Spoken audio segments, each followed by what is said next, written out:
চট্টগ্রামের এক ভাবি আমাকে এই সিমের বিচিগুলো দিয়েছে। বলেছে এই সিমের বিচিগুলো নাকি ওদের দেশে খুব খায়, খুব পছন্দ করে সবাই। লোট্টা মাছ, তারপর মাছের মাথা, মাছ দিয়ে নাকি রান্না করে, অনেক মজা লাগে খেতে। তা আমিও আবার ভাবলাম কি, মাছের মাথা যেহেতু আছে, কাতলা মাছের মাথাটা দিয়ে সুন্দর করে দেখি রান্নাটা করি কেমন লাগে খেতে। তো আপনারাও দেখে যাবেন, অবশ্যই ভালো লাগবে। সিমের বিচিগুলো কিন্তু দেখতে যা সুন্দর, মনে হচ্ছে খেতেও সুন্দর হবে। আমি কিন্তু সিমের বিচিগুলো সারা রাত ভিজিয়ে রেখেছিলাম, এখন সুন্দর করে ছিলে নিচ্ছি। আর এদিকে কিন্তু ছিলতে এত ভালো লাগতেছে, আপনাদেরকে বলে বোঝাতে পারবো না। খুব তাড়াতাড়ি সিলা হয়ে গেল, অনেক বড় বড় সিমের বিচি। এদিকে কিন্তু আমি লবণ, হলুদ আর মরিচের গুঁড়া দিয়ে মাছের মাথাটা সুন্দর করে মেখে নিচ্ছি। ভিতর বাহিরে সুন্দর করে মেখে নিতে হবে। যেহেতু মাছের মাথাটা অনেক বড়, তাই 5-7 মিনিট রেখে দেবো মাখানোর পর। আর রান্নাটা করার সময় আমি কিন্তু একটা জিনিস ভুলে গিয়েছিলাম। যাই হোক, কি ভুলে গিয়েছিলাম আর কেন ভুলে গেলাম আপনাদেরকে রান্না করতে করতে বলবো। এই তো আমি ফ্রাই প্যানে তেল দিয়ে এখন মাছের মাথাটা উল্টে পাল্টে হাতে সময় নিয়ে একেবারে মুসমুসে করে ভেজে নিতে হবে। মাছের মাথাটা যেহেতু বড়, একটু হাতে সময় নিয়ে ভেজে নিতে হবে। এই তো আমি একেবারে লাল লাল করে ভেজে উঠিয়ে নিলাম। এখন ওই তেলের মধ্যেই পাঁচফোড়ন দিয়ে দেব।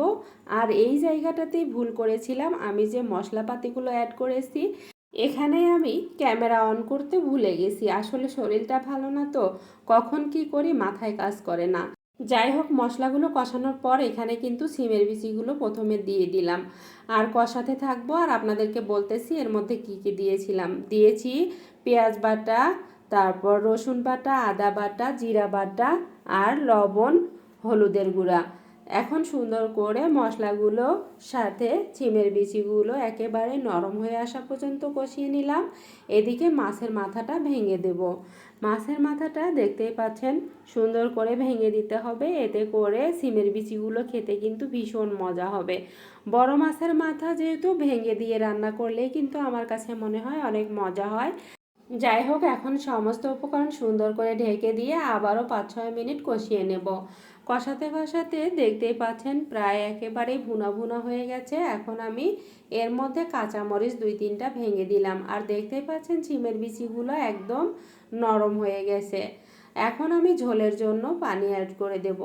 1 কাপ পরিমাণ পানি দিয়ে দিলাম, যেহেতু আমার এখানে মাছটাও ভাজা আর সিমের বিচিগুলোও একদম নরম হয়ে গেছে, তাই বেশি পানি অ্যাড করার দরকার নেই। এখন ঢাকনা দিয়ে ঢেকে আবারও ঢাকনা খুলে শেষ পর্যায়ে দিয়ে দিব এখানে বিলেতি ধনিয়ার পাতা, আর দিয়ে দিচ্ছি ভাজা জিরার গুঁড়া।